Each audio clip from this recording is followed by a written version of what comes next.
Hello mga kaprobinsya, good afternoon and welcome back to my YouTube channel. So ngayong araw na ito mga kaprobinsya is magpapakain naman ako ng aking mga alagang manok, alagang pato at saka alagang gansa at saka alagang native na baboy. So ayan, meron talaga akong ito, yung dahon ng malunggay leaves na inner dry ko. So ito is ihalo ko ito sa ipa ng mais at ipakain ko sa aking mga alaga dito. So tara mga kaprobinsya, samahan niyo ako sa aking pagpapakain.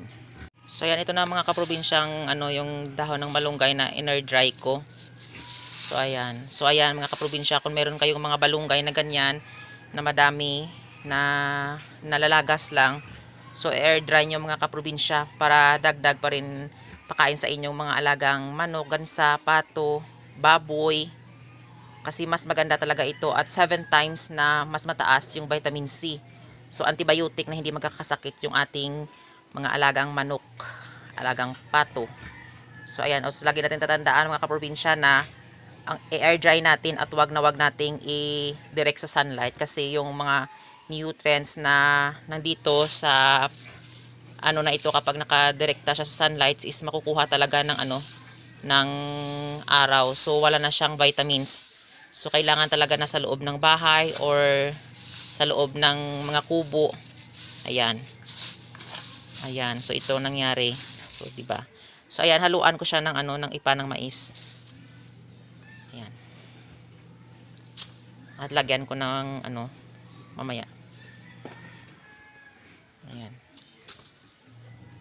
So ayan, ako lang yung tagahawak ng taga-video ng sarili ko kasi wala ko tagahawak. So ito naman is ilagay ko ito kay Bori.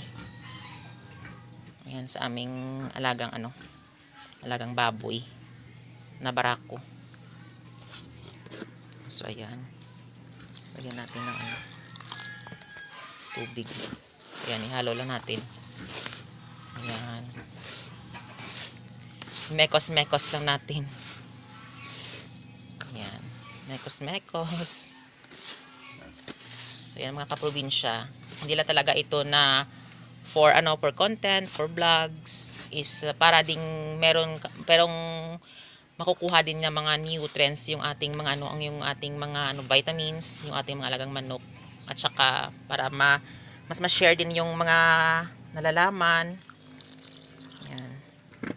Para hindi magkasakit yung mga manok, meron silang makukuhang at ang mga alaga natin meron silang makukuha na vitamins. So ayan, tapos na.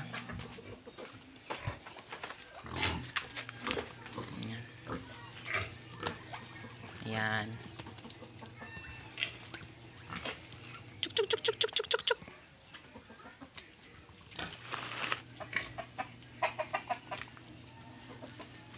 So ayan.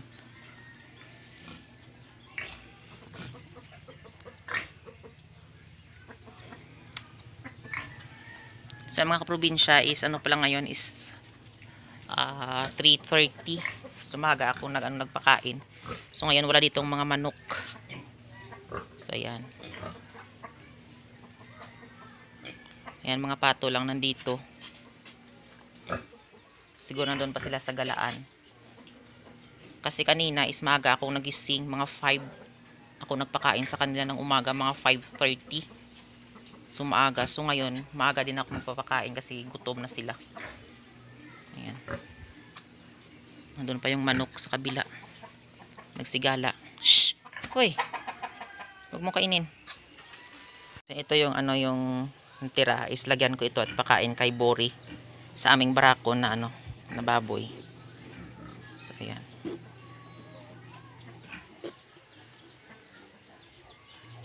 So ayan, ito yun dyan. So ayan, yung kulay green na yan yung yung malunggay leaves. So ayan, para nga mas meron siyang healthy yung kanyang pangangatawan. Saka hindi siya magkakasakit. So ayan. So, ito naman si Mama Pig. Malapit na itong mga anak. Ayan.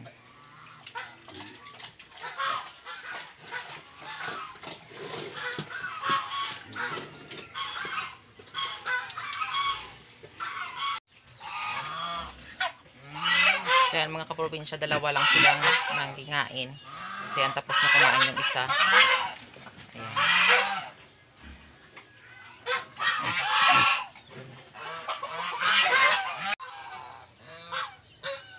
So yan mga kaprobinsya, tapos na silang kumain. Ayan.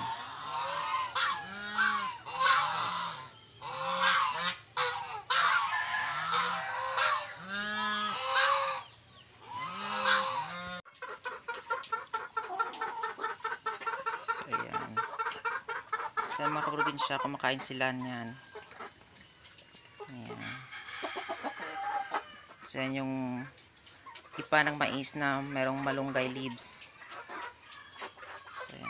So yung iba kasi tumatakbo kasi konti-konti na lang sila. Kasi kapag kapag merong magbibili ng isa or magbinibenta is pumapasok dito. So yung iba kasi tumatakbo, kaya yung natakot sila. Akala nila siguro baka kunin naman sila at takpin. Ayan. At hulihin pala. So ayan yung iba natakot, ayun doon sa gilid. Ayan. So konti na lang sila. Pila dati sila kada 15 heads. So ayan. 1 2 3 4 5 6 7 8 9 10 11 na lang sila. So ayan, nabenta na yung iba. At saka yung isa namatay. Ayan. So ayan, sa awa ng Diyos, hindi naman sila nagkakasakit. Ayan, malusog pa rin yung kanilang pangangatawan. Ayan, lumalapit na yung iba.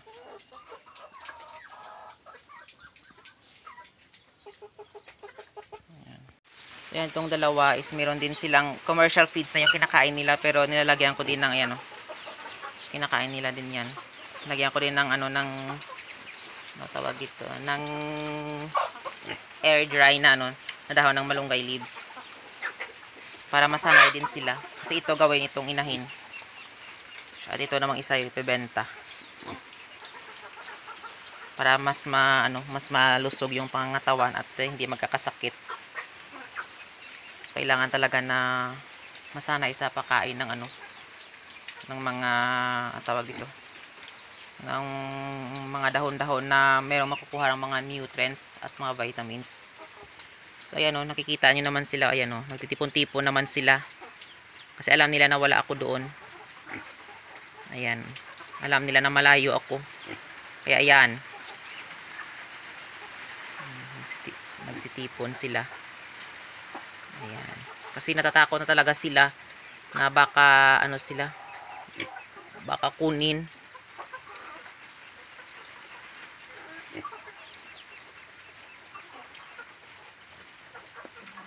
So nagsiilapan sila, mailap na sila.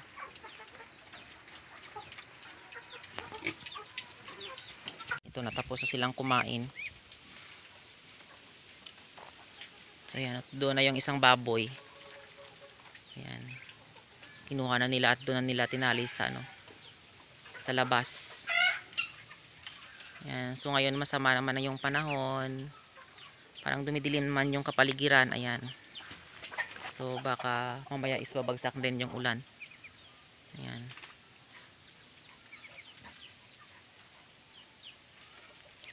Ayan, unti-unti na yung ulan.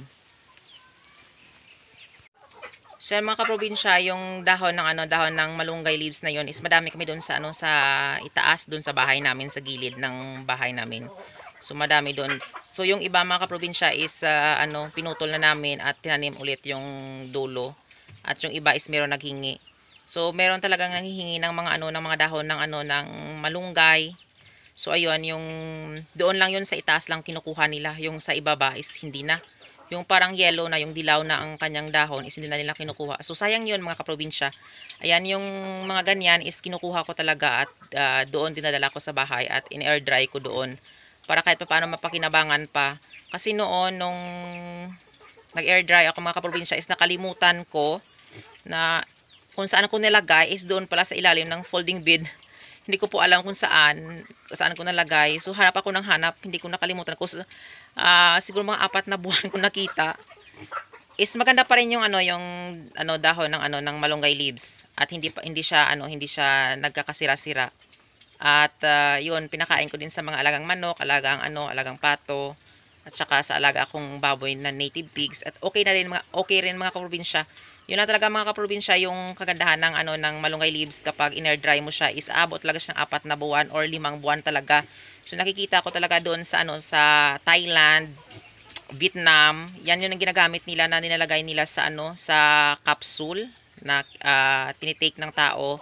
So kasi yung yung tawag dito, yung malunggay leaves is meron talaga siyang vitamin C na mas mataas yung vitamin C na kaysa sa orange. 7 times na mas mataas yung vitamin C ng ng malunggay leaves. So ayan, kahit i-research niyo yan mga kaprobinsya, diyan makikita niyo talaga yan. So ayan mga kaprobinsya, yan yung talaga ang mga ginagawa ko na kahit paano yung mga yung mga alaga ko dito is hindi din sila magkakasakit.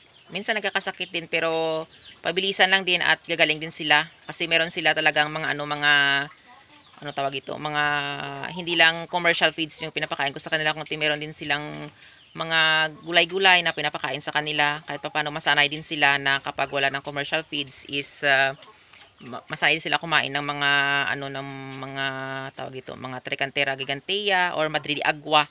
Yan yung pinapakain ko sa kanila. So ngayon yung Madrid agua dito is wala pa. Hindi pa masyadong madami. Tapos yung mga yung mga dahon ng saging is kunti-kunti pa rin. Kasi nung una is pinapakain ko sila ng dahon ng saging. So ngayon kunti pa yung dahon ng mga saging kasi yung ibang mga saging is namatay dahil sa sobrang init ng panahon. So ngayon okay na din kahit paano, umuulan na din ng paunti-unti. At bumabalik na din yung mga dahon ng mga saging. Ito, yung mga saging is tumutubo na ng maganda na rin yung tubo ng saging. So yan mga kaprobinsya, maraming salamat sa walang sawang pagsusupport at panonood nyo sa aking YouTube channel. And don't forget to like, share, and subscribe to my YouTube channel. Thank you for watching and happy farming!